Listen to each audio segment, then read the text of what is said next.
Breast Cancer Coalition with us, Darleen Matthews, to tell her story on Where Were You? Well, hello, Darleen Matthews. How you doing? I'm doing just fine. How are Hey, you? simply fantastic, and thank you for asking.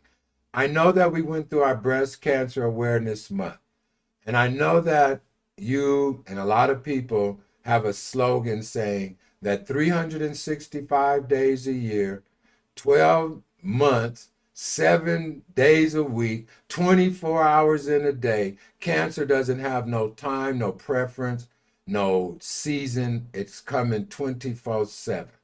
And I know that you put on a very nice event. And if you don't mind, I would like to just share with our audience that a friend of mine called me from Houston and wanted me to get with somebody that was connected, kind of like you are. And my daughters were out at a fashion show where they met you. And I'm so thankful that I met you. And I know that what you have to tell the people is more informative and the things that your organization is doing. Is that correct? That is correct. We did meet, I did meet your daughters, and we were talking about breast cancer coming up, and because that's an area that affects our communities, the minority communities a lot. Well, let's get started with I more or less spoke with you and you invited me to your gala affair at the Aurora Fieldhouse. Uh, what's the name of that? One more time, the full name? It's the Aurora Town Center Field House The Aurora. in Aurora, Colorado. Mhm. Okay. Well, can you pick us up on what that event was about? Oh, sure. It was a twofold event. We called it Knocking Out Cancer because just had this I personally had this vision of just wanted to do something for the awareness month, and I had a good friends that one had a gym, and I was like, hey, why don't we do something called Knocking Out Cancer, find a way to fight against it, because we're, the ladies and gents are always fighting against this disease. And so Knocking Out just seemed to be the right title for it. So it was a twofold type of event. We had a morning event where the Fieldhouse businesses inside all supported us. So we had A1 boxing, we had shoot 360 basketball, and we had big air trampolines and Boomtown volleyball. They all sponsored this event during the day and allowed individuals to come out and support the breast cancer awareness program, where we had information on different things of breast cancer, resources you can go to, etc. And the individuals were able to go and learn how to box, condition, how to shoot the basketball, play on the trampolines. Just had a wonderful, fun time. Well, that sounds like a big deal. Just explain to me what are those people up in the ropes doing? What's that about? Well, they was walking the trampoline or the tight wire way up in the sky. So that was just one of the obstacle courses, if you will, that you will experience when you go to the big air trampolines. Okay, so you all got together with the people at the Aurora Fieldhouse Yes. and they came together with your coalition to Right. put on this event. Yes, to like I said, to make the community aware of breast cancer and that it's still a serious issue, and to provide resources to the community so that if they are affected by it or someone in their family, they have some avenues and ways to go to get some support. So that was our morning half. Later on, we had the fashion show. Okay, wait a minute. I just want to ask a little more. Did you win any basketball shooting? Did you get on the trampoline? What Um, did the president do? well, I went around and made sure everything was flowing well, but I did put a little defense on a few here and there. I'm Okay. known for that. Oh, oh, oh. I'm known for that. Yeah, and then we also had one of our other members, Marisa Burke. She was in there jumping on the trampolines, trying to flip and stuff of that nature. So she had a little bit of that background too. So we was in there playing around too. Not only was it the breast cancer awareness, but what also I acknowledged about it, the older people I can understand, but you Mhm. also had a nice group of young people there. I mean, young people. That was also Mhm. nice. Yes, we did have young people because, like I said, with breast cancer, it doesn't just affect the person, it affects the entire family. So we wanted to Right. ensure our youth were in there too to learn about it, but to also have fun. I was one of those kids who were, my mom had passed from breast cancer, but at a very young age. I think I was 12 when she passed. So I understand the effects that it has on the entire family. So we wanted to include the family into this event so that everybody can share, and learn, and the kids can see the parents or what have you doing something light that's light. It's just not doom and gloom kind of stuff. That's So, very important. I like what you mhm. said because one thing that I did pick up through your fashion show is that these are survivors. So Yes, a lot of times, and don't get me wrong, everybody don't survive. But that's true. with early detection, I'm learning there's a lot of things that we can do to help ourselves in this fight. But you were about survivors and the children and the adults. It was just a very, very nice event. Okay, Thank you. Darlene, you're more than Thank welcome. you. I'm sorry, I didn't mean to cut you off. But No, you. now, so we did that in the morning, and you're Yes, still there. and I'm still there, still there. Okay, young lady. So then what happened in the afternoon? In the afternoon, we had a fashion show. And so the fashion show was to celebrate the fighting spirit of the survivors. That's how I like to look at it. Because every model that we had was a breast cancer survivor and or a person honoring someone in their family that had the breast cancer. So that's the special thing about it because everyone there was a survivor, and and they all uplifted each other, so it was really fun, and we wanted to show that we can look good still, and you got to feel good, you got to exercise. That was part of the whole thing in the morning too, that exercise and taking care of yourself, self-care, that's all a major role in the fight against the cancer.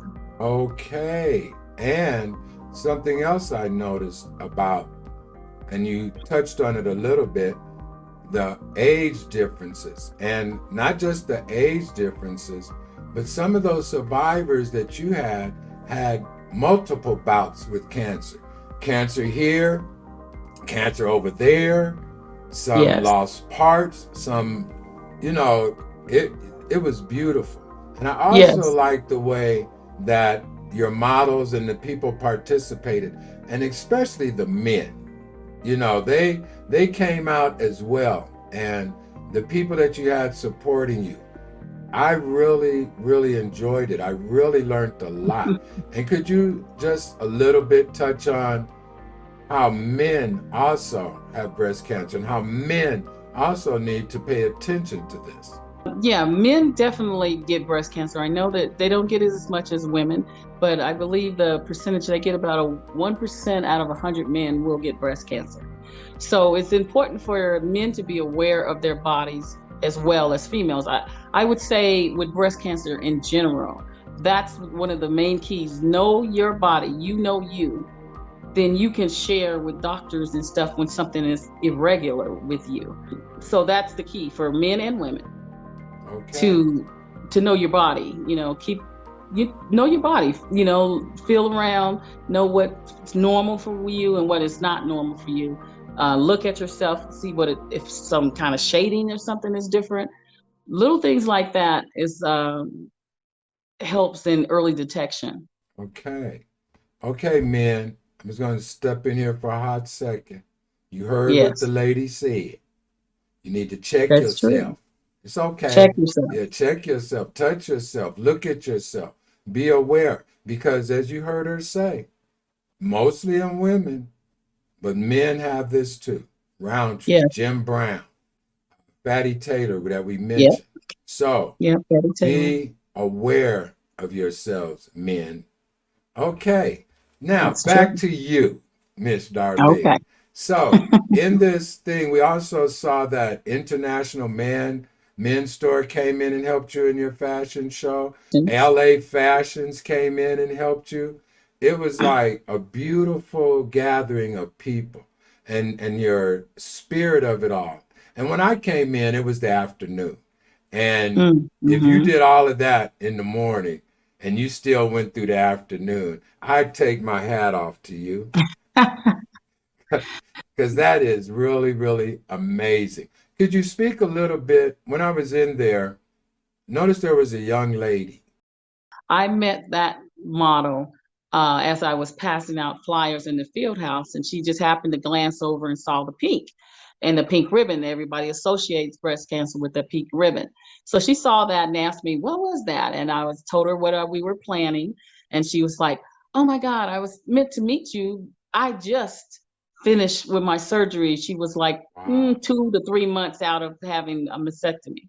And so I was like, "Oh, wow, okay." I said, "Well," she's like, "I'll do anything, anything." I said, "Oh, just come on in." I said, "You want to be a model?"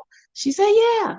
So that was how we met. And that was that young lady. She was the one of the newer ones that had just got through the surgery. But the one thing that I want to emphasize on stuff like that is that community. Her meeting me gave her a little hope to try something and to go further. Then, when we got together with the other models, all these other models were survivors for. One model, she's a 42-year survivor of breast Mm. cancer, 6 years of lung. Another one, she was a 6-year survivor.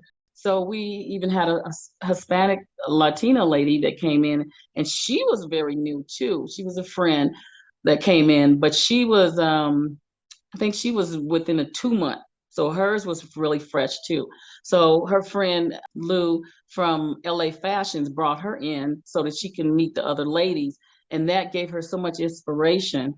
In fact, Lou told me that she was kind of down, but after the fashion show, she got some more energy, more life. She actually owns I think, a ice cream shop or some of that nature, and she got more motivated to do work again where she wasn't before. So meeting the other ladies kind of gave her a second wind, if you will, and it lets you know that you're not in the fight alone, and it also lets you know that people can survive. So it gives you hope. It lets you know that you can beat this.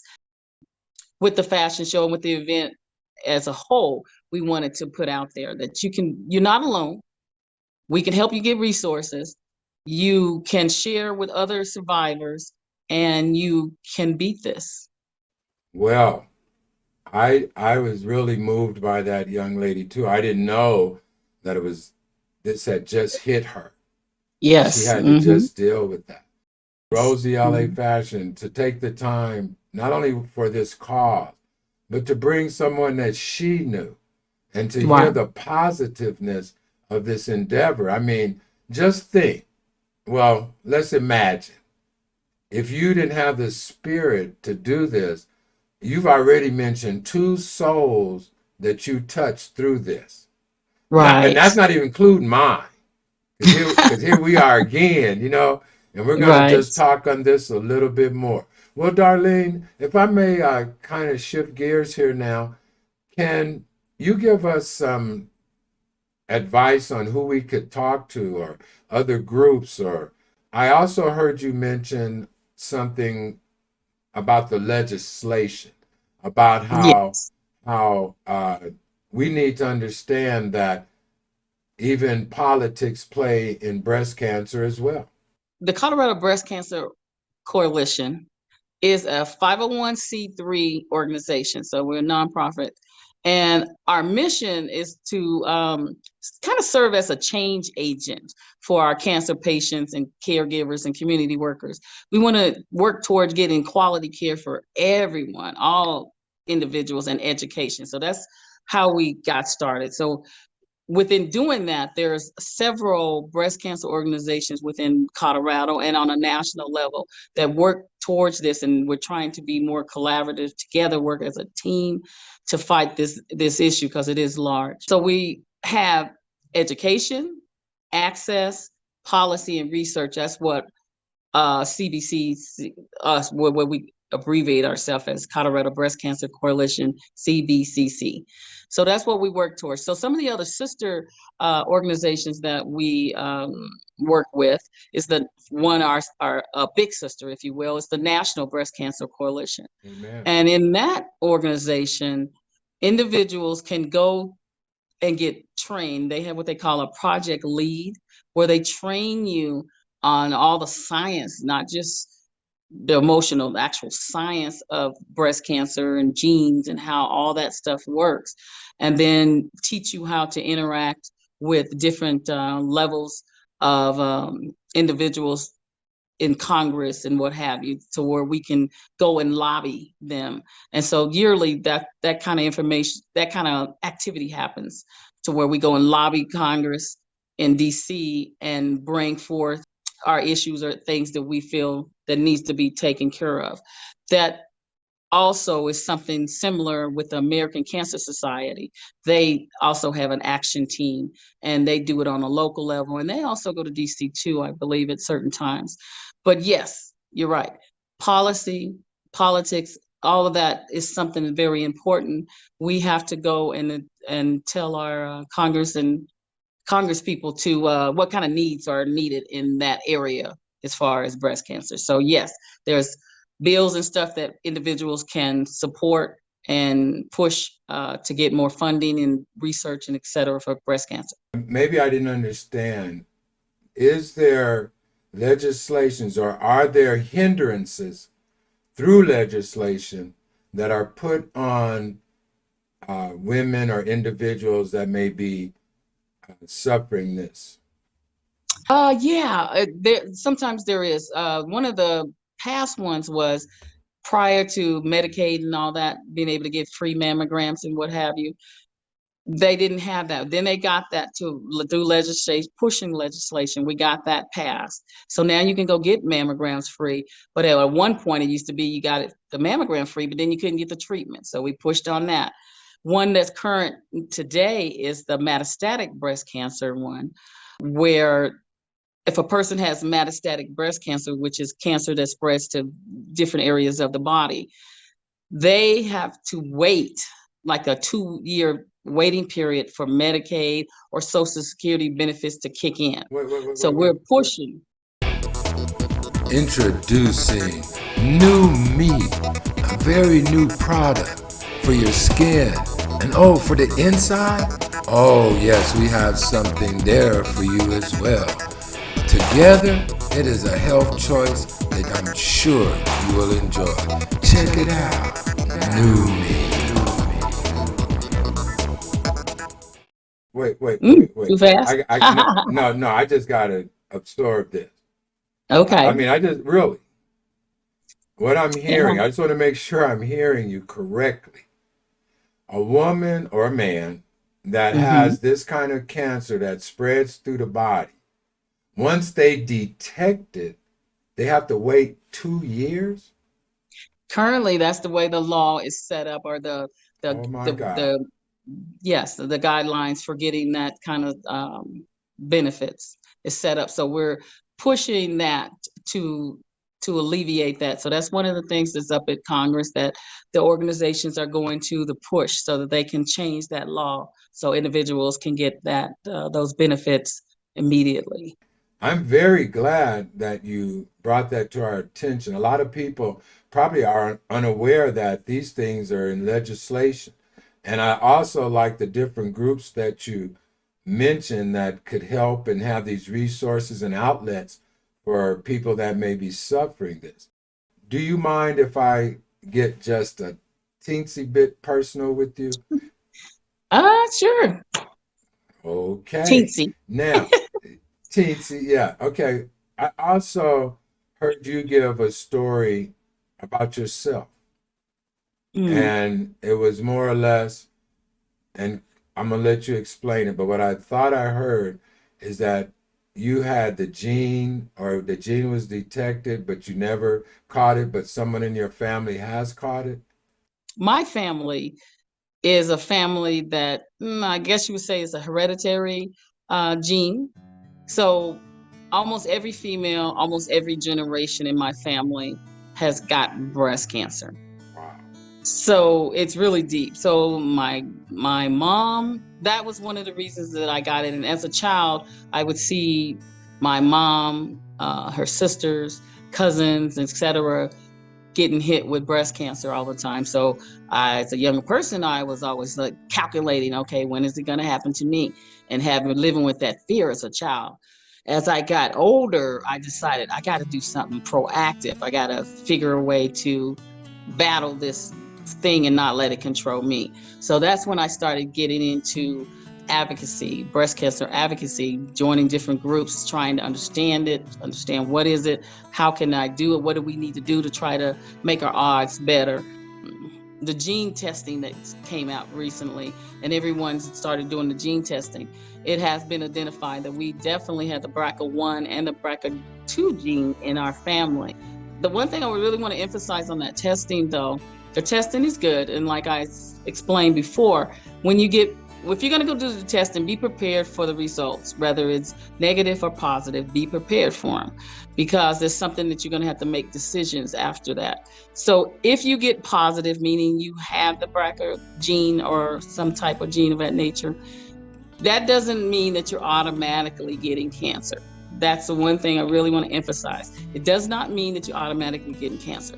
Or if you don't have it, that does not mean that you never will get cancer. It just means that you hold that type of gene in your body and that your risk might be a little higher and that you have to watch more.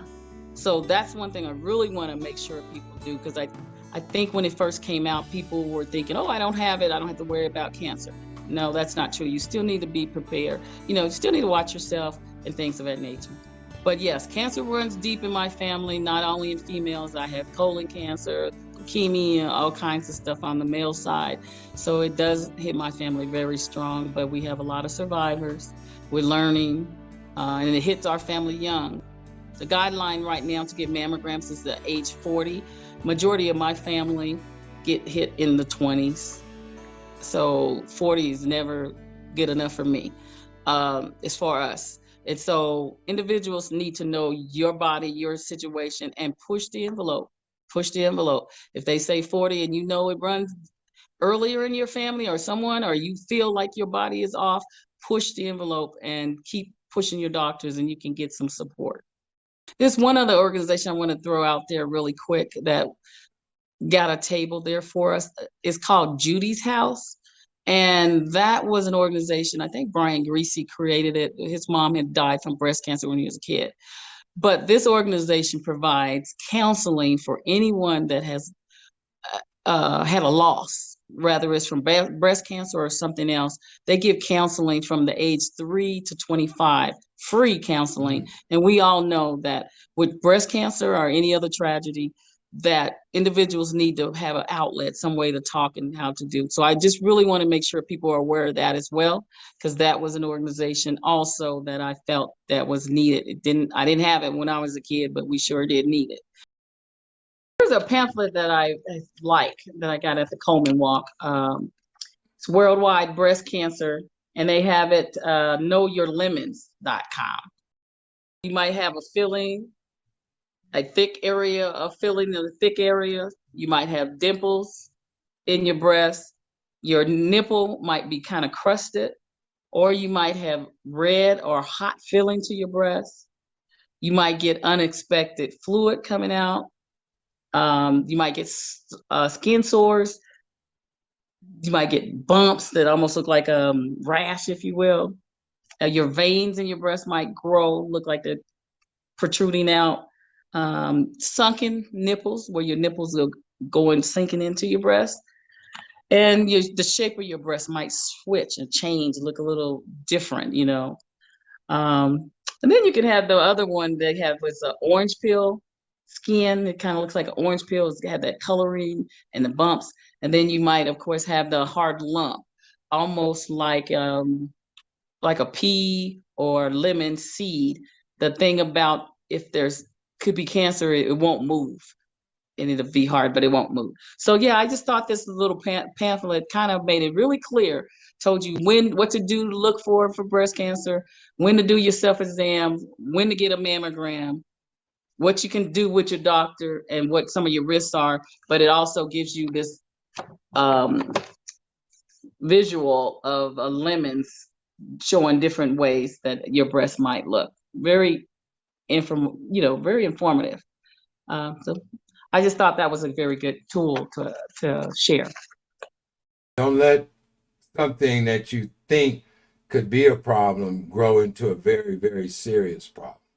Exactly, by letting people brush it off, because there was a model, one of the models that happened to her. She went and it didn't look like nothing. They said she had dense breasts, which a lot of us do, and that means it's just thick where you can't. The mammogram is not real clear. So those type of women with that type dense tissues has to do more like an ultrasound. It reads better because sometimes in the mammograms it doesn't read, it doesn't show, and there might be something there. But though your family has both genes, you have Yes, been blessed not to be attacked. I have not been attacked. Yes, that's correct. Okay. I actually tested for the gene. I didn't carry it, did not carry the gene, although my mom had metastatic breast cancer. So she had to kind of spread it all over. So they used to tell me, oh, well, you normal population now. And I hear what they're saying, but at the same token, it's like, okay, BRCA1 and 2 is only a small percentage of all the types of cancer. I would say something like 5 to 10% of the overall types of breast cancer. So BRCA is not the only kind of cancer out there, breast cancer. In fact, a lot of Black women get the triple negative breast cancer, if I'm saying it right. That's one that hits. It just hits everything, and they usually just throw the kitchen sink at it as far as treatment. But there's several types of different breast cancers out there. I just don't want people to think that because you got the gene test and it didn't say you had the BRCA, or it does say you have the BRCA, that that's a definite I will or will not have cancer type thing. I think you explained it quite well. You were Oh, saying, like, you have both genes in your family, but you don't have it. And what you're right. saying is you might not have the genes in your family at all, and you could still get cancer. Yes, because there's so many other types of cancer, breast cancer, within there besides those two genes that they have identified. Was blessed to have a whole lot of people coming to help us, and it was so amazing, and I thank God for that, because I know he was in the plan. You know it. Because all I did was like, hi, and then I asked, I had no kickback from no one, and I was just like, wow. So it all worked out. It was a wonderful event. I already got people asking, can we do it next year? And we want to make it more inclusive, get have it diverse event a little bit more this year, because we kind of planned it really quickly, within like what, maybe a month and a half, if that, if we had that much time. So we did a Really? wonderful. Yes, yes. That was beautiful. Yeah. It was So beautiful. yeah, I it was. It really I was. really take my hat off to you, Miss Darlene. That was a lot, and I put on organizations. I mean functions, and I've been around that kind of atmosphere. And from going, let's see, what was it, 9 to like Hmm. 7? Is that Hmm. you had to be wore out? Oh, I was, but I was running on adrenaline. I was just hyped, and because, like you said, it was the reason. The Yeah. reason was to celebrate these beautiful people and to provide resources to help people deal with whatever they might be fronted with when it comes to breast cancer. Well, So we Dar, had a good time. We had a wonderful time. is there anywhere or where if someone has this that they can go get mammograms, where it be less hassle, free, or anything like that? Sure. Denver Health Organization has where you can get free mammograms as well. It's based on theirs is based on percentages. They have certain guidelines. They're shooting at age 40 for breast mammograms, and 21 to 64 if it's cervix kind of exams. Check out freemammograms.org, and that will give you a spot you can put your city in, Aurora, and then it'll show you all the places in Aurora where you can get exams, or Denver, Lakewood, etc. Start there first. Statistics show that white women get breast cancer more often than, say, a Black woman. Their occurrences happens more in white women. But for some reason, Black women seem to die more from cancer.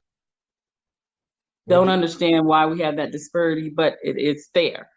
So minorities seem to have a more fatal outcome, I should say, than the other race, and especially Black women.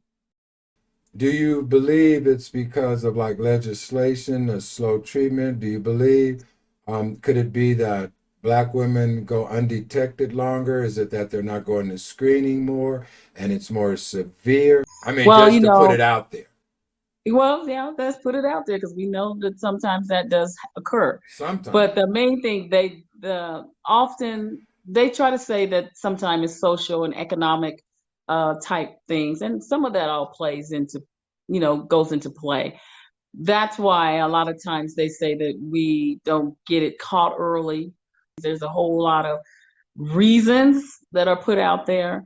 I personally will say this. Us Black women are minorities. We have to get educated about breast cancer or any cancer. We have to know our bodies. We have to push the issues with our doctors and not let it be brushed over. Not saying that the doctors are doing that, but we know that can happen. So if you don't feel right, don't allow someone to tell you, oh, that's nothing, don't worry about it. If you know in your heart and soul something does not feel right, then go get checked and push the issue. That way you won't get it too late. Because I have known some ladies where they got tested or went and said something was wrong and they brushed it off. And then later it was at a later stage. Even some of our models that were in the fashion show, some of that happened to them. So that's what we do know. There is a major health disparity between minorities and non-minorities, but we're working on that too. That's another area that is being addressed. I know that they probably have statistics on everything. How many chickens are born with one leg? Are there any statistics on the ratio between minorities and white women? Well, yes, there is. The last one I noticed, it said that the occurrence rate has decreased between white and Black women. So they said that it used to be 26% difference between white and Black, and supposedly it's supposed to increase or improved to 13%. So now they're saying it's not as big of a gap. It still is a gap. So we need to look into that. We do. Take care of yourself, ladies. You got to be your own advocate. That's one thing I want to put out there to anyone. Amen. Yes. Well, Darleen, I really thank you for stopping in. I know that we had our awareness month, but I just couldn't go any further without your story and what I saw on that Saturday. It was very beautiful, and I encourage you to keep up that work. We're praying for you.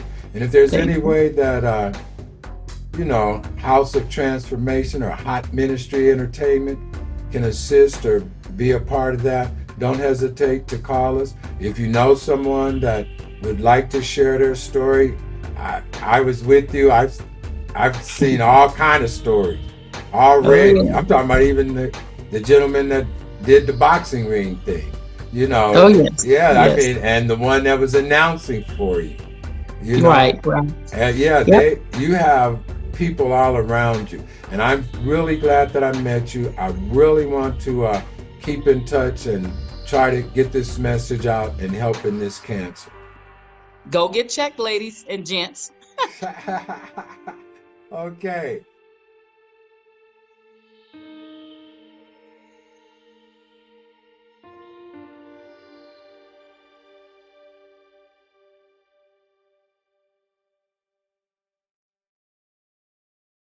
Well, another episode of Where Were You? And we would like to thank our guests for this evening. Also want to thank New Me. New Me helps sponsor Where Were You? So go on and check it out. New Me /Arkway. Also, go on and hit that like. Go on and hit subscribe. Go on and hit that share. Go on and leave a comment. And if you find anyone that has a story, let me know. And hey, you bless someone today.